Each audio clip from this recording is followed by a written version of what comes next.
Semarang, kabar meninggalnya Pendeta Petrus Agung Purnomo dibantah jemaat Kristen di Semarang, Jawa Tengah. Mereka menyangkal pendeta yang dikenal penuh kasih itu telah meninggal. Enggak seperti itu, tidak meninggal, kata seorang jemaat perempuan ketika ditanya Okenzone seputar kabar meninggalnya Pendeta Petrus. Di halaman Gereja Holy Stadium Semarang, Senin, tanggal 14 bulan 3 tahun 2016. Perempuan berparas cantik yang mengenakan pakaian batik itu bergegas masuk ke gereja untuk bergabung dengan jemaat lainnya. Di belakangnya juga tampak ratusan orang lainnya yang terburu-buru masuk ke gereja melalui pintu 01.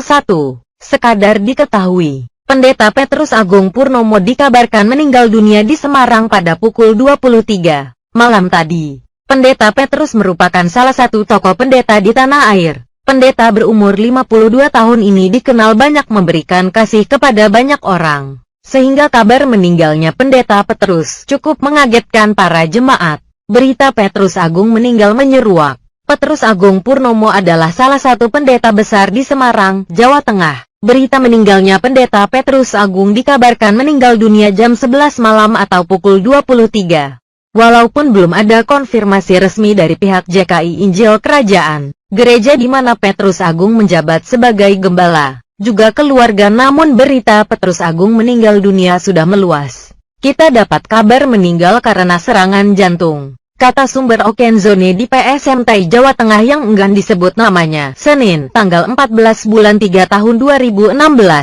Gilbert Lumo Indong, salah satu pendeta Sahabat, melalui akun Twitter resminya juga sudah mengucapkan belasungkawa. RIP Dr. Petrus Agung, tugasnya sudah selesai. Tuhan yang memberi, Tuhan yang memanggil, terpujilah nama Tuhan, tulis Gilbert, pendeta gembala di GBI Glow. Sampai berita ini diturunkan, belum ada pernyataan resmi soal kematian Petrus Agung.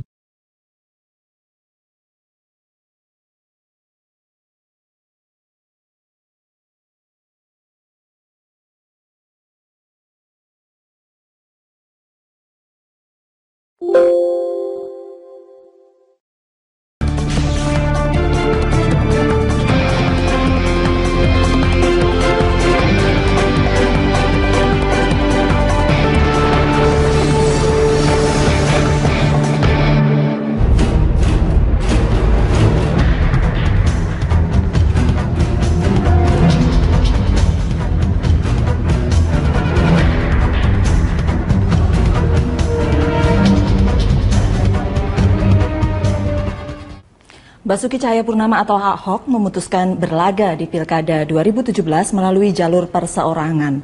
Teman Ahok yang menjadi ujung tombak pasangan Basuki Cahayapurnama Heru Budi Hartono berkejaran dengan waktu untuk memenuhi syarat minimal yang ditetapkan oleh undang-undang. Yang saya hormati Gubernur DKI, Bapak Basuki Cahayapurnama. Basuki Cahayapurnama hadir di Rapat Kerja Nasional PDI Perjuangan di Jakarta Januari lalu. Ahok duduk di barisan depan bersama para kepala daerah kader partai pemenang pemilu 2014 itu. Ahok bukan kader PDI Perjuangan, namun dia sudah dekat dengan Megawati Soekarno Putri sejak menjadi Wakil Gubernur DKI Jakarta. Menuju pemilihan Gubernur Wakil Gubernur Jakarta tahun 2017, Ahok berharap dukungan dari partai yang menguasai DPRD Jakarta ini. Terlebih, Ahok merasa cocok berduet dengan Jarod Saiful Hidayat memimpin Jakarta. Namun Senin lalu, Ahok memutuskan bersama teman Ahok maju lewat jalur perseorangan atau calon independen. Ahok memilih Heru Budi Hartono sebagai pasangannya. Heru tak lain adalah Kepala Badan Pengelola Keuangan dan Aset Daerah DKI Jakarta yang ditunjuk Ahok memimpin badan itu sejak 2015. Pria kelahiran Medan ini telah 20 tahun berkecimpung sebagai pamong atau pelayan masyarakat di Jakarta. Ahok adalah petahana atau incumbent yang paling tinggi elektabilitasnya. Dalam survei CSAS Januari lalu, elektabilitas Ahok hanya bisa disaingi Ridwan Kamil dan Tri Risma hari ini. Selisih elektabilitas antara Ahok dengan Kang Emil dan Bu Risma sangat lebar. Belakangan, sejumlah nama yang mengincar posisi calon gubernur beredar. ada Yusril Iza Mahendra, Adi Aksa Daud, hingga Sandiaga Uno. Namun sampai sekarang, semua masih cair.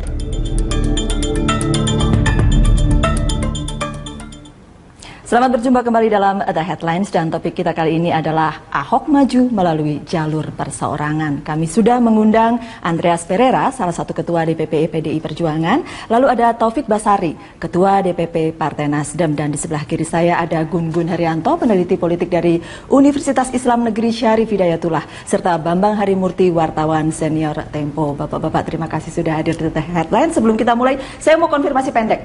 Nasdem tetap dukung Ahok walaupun dia sudah maju dari jalur independen. Ya, dari awal kita tetap mendukung Ahok meskipun maju dari jalur independen. PDI Perjuangan tampaknya tidak lagi, begitu ya? Ya, kita juga belum pernah menyatakan mendukung. Jadi sebenarnya gini, soal Pak Ahok kan beliau yang selama ini mengatakan mendekati bahwa PDI Perjuangan. Kemudian beliau juga yang meninggalkan PDI Perjuangan. Jadi sebenarnya prosesnya itu kan masih jauh lah gitu, karena kita masih di dalam proses penjaringan dan kemudian masuk ke dalam. Buat PDI Perjuangan masih jauh, tapi Ahok sudah mungkin tidak punya kesempatan lagi gitu ya. Harus terdesak oleh waktu dan maju lewat jalur perlawanan. Saya memang melihat seandainya kita di tempatnya Ahok ini ya, kita melihat ini ada problem waktu kan.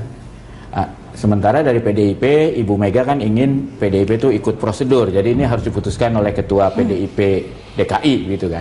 Nah, sementara Ahok melihat kalau menunggu itu ada ketidakpastian, ada pengalaman disiplin PDIP ini tidak selalu bisa diandalkan. Contohnya kan di Surabaya, kasus Ibu Risma, nyaris Ibu Risma itu Enggak maju, padahal dia orang yang beda, kasusnya beda. Iya, memang tidak persis bukan sama. Karena partai, tapi itu karena sistem pemilu pada waktu itu soal calon perseorangan, bukan karena PDI Perjuangan itu. Ya, saya betul, tidak persis sama seperti itu. Tapi kan ada soal kasus Ibu Risma dan wakilnya. Ini memang kemampuan PDIP untuk memegang lokal partai itu juga tidak jadi jaminan lah gitu loh. Bukan saya bilang itu pasti loh, tapi tidak bisa dijadikan jaminan sementara waktu udah ini. Jadi risikonya terlalu besar buat Ahok. Jadi sudah menurut Mas BM sudah tepat lah ya. Sekarang ini diambil putusan maju. Bukan sudah tepat. Kalau saya jadi Ahok nggak punya pilihan lain. Pasti salah satunya adalah pergerakan incumbent, dan Pak Ahok elektabilitasnya paling tinggi sampai hari ini. Berdasarkan survei ya. Sehingga ketika dia jadi atau tidak jadi diusung partai, pasti skema-skema koalisi dibaca menjadi hal yang urgent untuk partai politik. Contohnya misalnya kalau kemarin Pak Ahok jadi chemistry itu terbangun dan kemudian real menjadi dukungan politik PDI Perjuangan, tentu yang lain-lain itu kemudian akan menurut saya konsolidatif.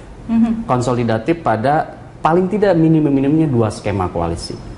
Ya kan, kalau kita bicara peta DKI, pertama yang kemarin ya sebelum Pak Ahok keluar itu kemungkinan PDI Perjuangan ya kan yang menjadi pilar dengan taruhlah partainya Taufik, Mas Nasdem, kemudian bisa saja dengan Hanura kah, dengan misalnya dan PKPI kah. Yang kedua tentu bicara skema koalisi yang juga sama besar di DKI di suara kedua ya. Partai Gerindra, PKS dan beberapa partai tengah, dan tentu Golkar dan Demokrat itu juga pergerakannya kan masih dinamis, sehingga kalau Pak Ahok kemarin jadi didukung oleh PDI Perjuangan, yang lain pasti harus mengonsolidasikan kekuatan kan gitu. Iya, dan sekarang kalau maju independen, yang lain juga harus konsolidasi, begitu Mas Taufik Basari ya? Iya, dari awal kita sudah nyatakan bahwa Partai Nasdem mendukung Ahok, baik itu pilihannya adalah jalur perseorangan ataupun jalur parpol. Kalau jalur perseorangan kita akan bantu untuk mengumpulkan KTP.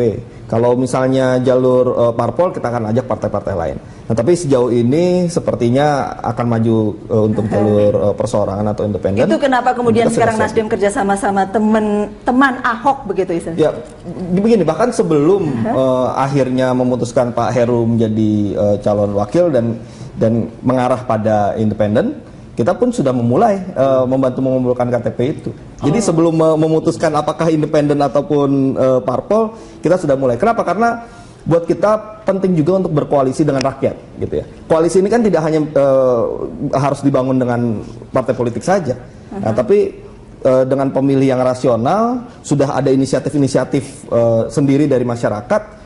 ya bagi Partai Nasdem tidak ada salahnya juga kita juga berkoalisi dengan partisipasi masyarakat yang sudah bergerak. Bagaimanapun kelihatan ada dukungan cukup besar gitu ya, kalau sekarang lebih dari 700 misalnya gitu. Betul, ya. Betul. Oke, Pak, PDI Perjuangan tapi tidak kemudian memikirkan hal-hal seperti ini. Jadi gini, bagaimana kemudian ikut ke dukungan warga gitu. Jadi ada dua hal yang berbeda antara mendukung dan mengusung. Di dalam proses pilkada ini gitu. Baiklah. Nah, kalau saya mendukung, kalau PDI Perjuangan itu partai satunya partai yang bisa mengusung di pilkada DKI karena kita punya 28 kursi. 28 kursi itu lebih dari 20%. Nah, yang lain harus bergabung. Nah, di dalam proses ini ya kita lihat bahwa ada teman-teman Ahok yang juga memperjuangkan melalui jalur independen. Sebenarnya hubungan dengan Pak Ahok sangat bagus dan selama ini juga tidak ada masalah gitu, tidak ada persoalan sama sekali gitu. Nah, kalau Mas Taufik Basari berhubungan berkomunikasi dengan teman-teman Ahok, teman Ahok, PDI Perjuangan pernah nggak suatu kali berbicara dengan teman Ahok? Ya kita nggak tahu juga teman Ahok yang mana gitu, karena sekian ribu orang. Tapi artinya beberapa kali saya secara pribadi pernah ketemu gitu ya, pernah ketemu di dalam forum. Walaupun kan di media ada nama-nama gitu kan yang mereka yang mendirikan. Jadi kalau soal mengusung ini kan sebenarnya PDI Perjuangan bisa mengusung Pak Ahok juga gitu.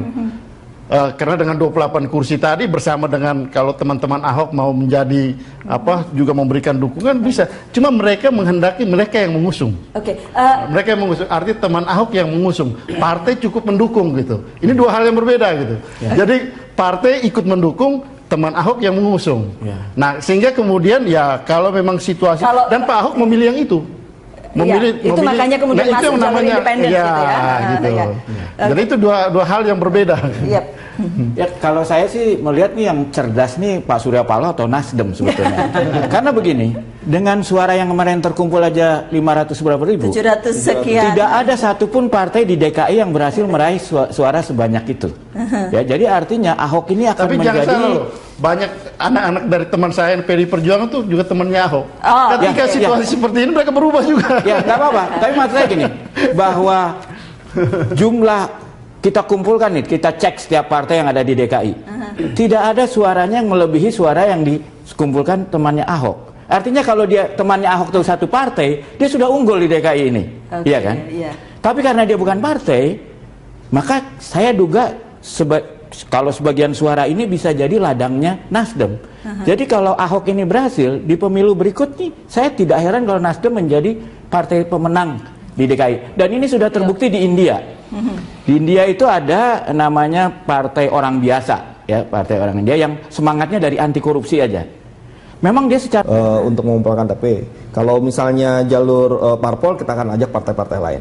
Nah, tapi sejauh ini sepertinya akan maju untuk jalur perseorangan atau independen. Itu kenapa kemudian sekarang Nasdem kerjasama sama teman Ahok begitu istilahnya? Ya, begini, bahkan sebelum akhirnya memutuskan Pak Heru menjadi calon wakil dan mengarah pada independen, kita pun sudah memulai membantu mengumpulkan KTP itu. Jadi sebelum memutuskan apakah independen ataupun parpol, kita sudah mulai. Kenapa? Karena buat kita penting juga untuk berkoalisi dengan rakyat, gitu ya. Koalisi ini kan tidak hanya harus dibangun dengan partai politik saja, nah, tapi dengan pemilih yang rasional, sudah ada inisiatif-inisiatif sendiri dari masyarakat. Ya, bagi Partai Nasdem tidak ada salahnya juga kita juga berkoalisi dengan partisipasi masyarakat yang sudah bergerak. Bagaimanapun kelihatan ada dukungan cukup besar gitu ya, kalau sekarang lebih dari 700 misalnya gitu. Betul, ya. Betul. Pak, PDI Perjuangan tapi tidak kemudian memikirkan hal-hal seperti ini. Jadi gini, bagaimana kemudian ikut ke dukungan warga gitu.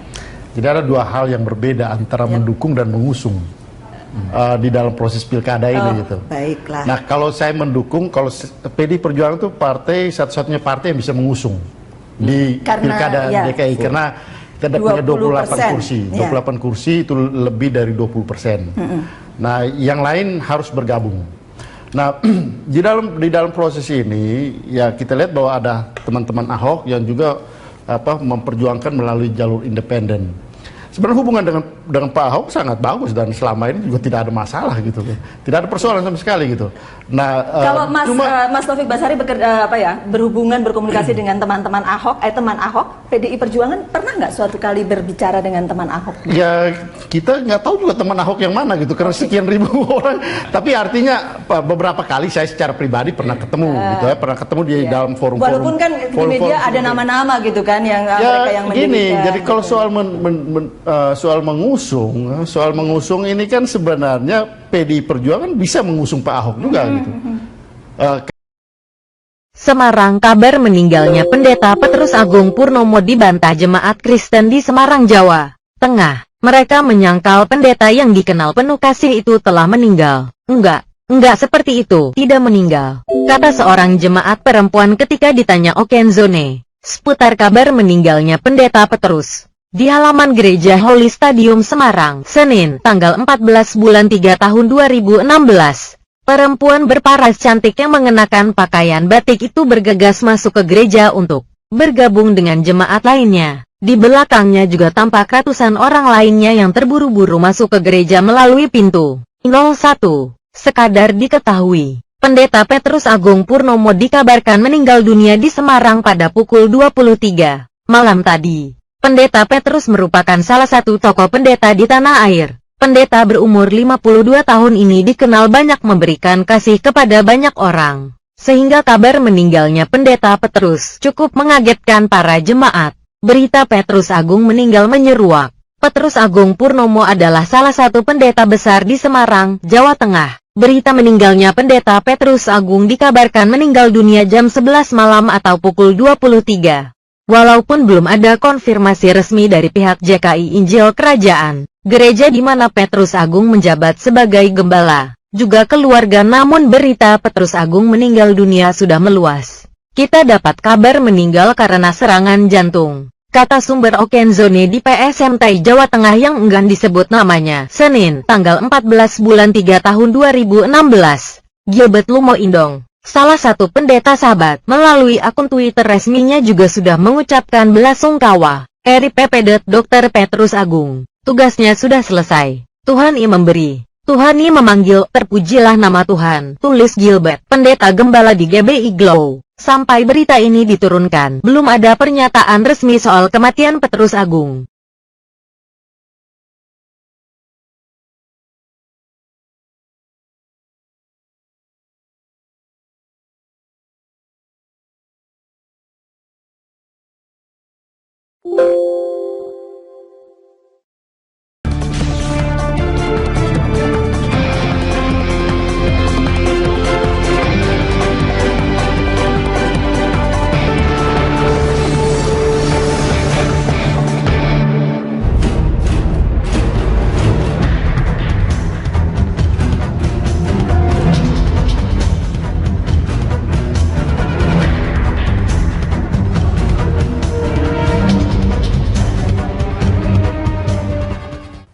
Basuki Cahayapurnama atau Ahok memutuskan berlaga di Pilkada 2017 melalui jalur perseorangan.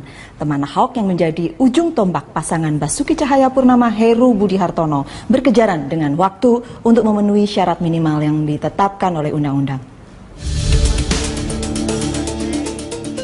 Yang saya hormati Gubernur DKI, Bapak Basuki Cahayapurnama. Basuki Cahayapurnama hadir di Rapat Kerja Nasional PDI Perjuangan di Jakarta Januari lalu. Ahok duduk di barisan depan bersama para kepala daerah kader partai pemenang pemilu 2014 itu. Ahok bukan kader PDI Perjuangan, namun dia sudah dekat dengan Megawati Soekarno Putri sejak menjadi Wakil Gubernur DKI Jakarta. Menuju pemilihan Gubernur Wakil Gubernur Jakarta tahun 2017, Ahok berharap dukungan dari partai yang menguasai DPRD Jakarta ini. Terlebih, Ahok merasa cocok berduet dengan Jarod Saiful Hidayat memimpin Jakarta. Namun Senin lalu, Ahok memutuskan bersama teman Ahok maju lewat jalur perseorangan atau calon independen. Ahok memilih Heru Budi Hartono sebagai pasangannya. Heru tak lain adalah Kepala Badan Pengelola Keuangan dan Aset Daerah DKI Jakarta yang ditunjuk Ahok memimpin badan itu sejak 2015. Pria kelahiran Medan ini telah 20 tahun berkecimpung sebagai pamong atau pelayan masyarakat di Jakarta. Ahok adalah petahana atau incumbent yang paling tinggi elektabilitasnya. Dalam survei CSAS Januari lalu, elektabilitas Ahok hanya bisa disaingi Ridwan Kamil dan Tri Risma hari ini. Selisih elektabilitas antara Ahok dengan Kang Emil dan Bu Risma sangat lebar. Belakangan, sejumlah nama yang mengincar posisi calon gubernur beredar. Ada Yusril Iza Mahendra, Adiaksa Daud, hingga Sandiaga Uno. Namun sampai sekarang, semua masih cair.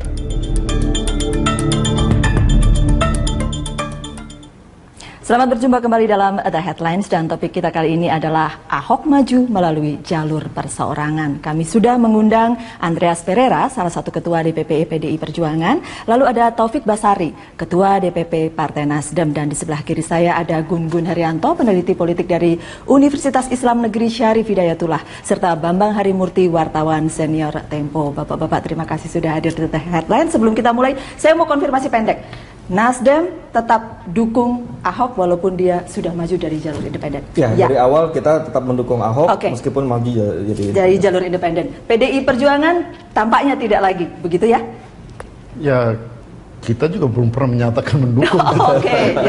Jadi sebenarnya gini, soal Pak Ahok kan beliau yang selama ini mengatakan mendekati bahwa PDI Perjuangan. Kemudian beliau juga yang meninggalkan PDI Perjuangan.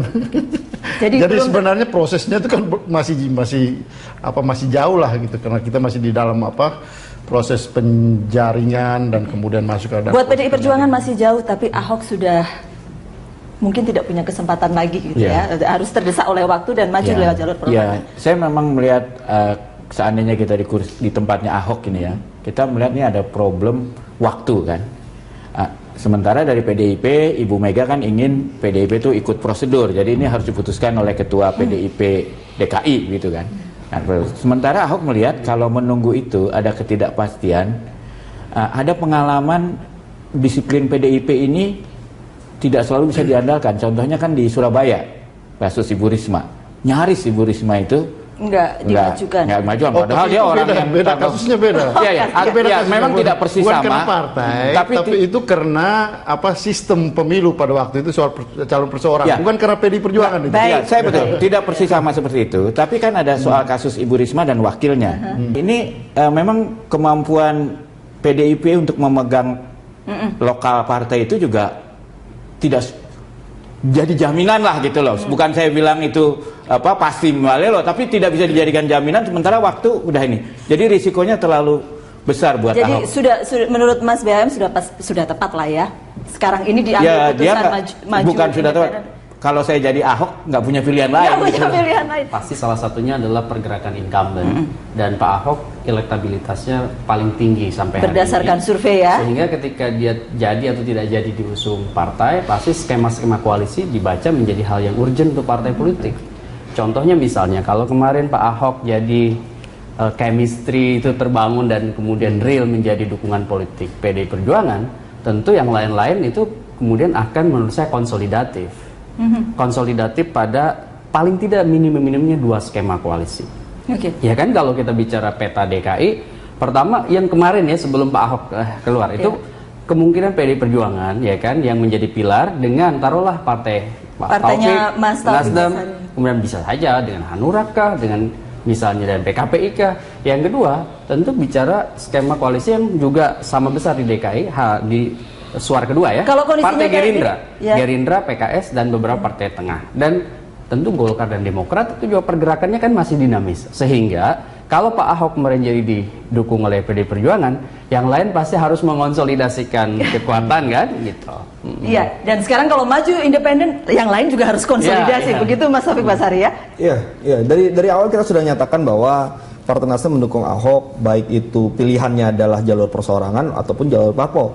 Kalau jalur perseorangan kita akan bantu.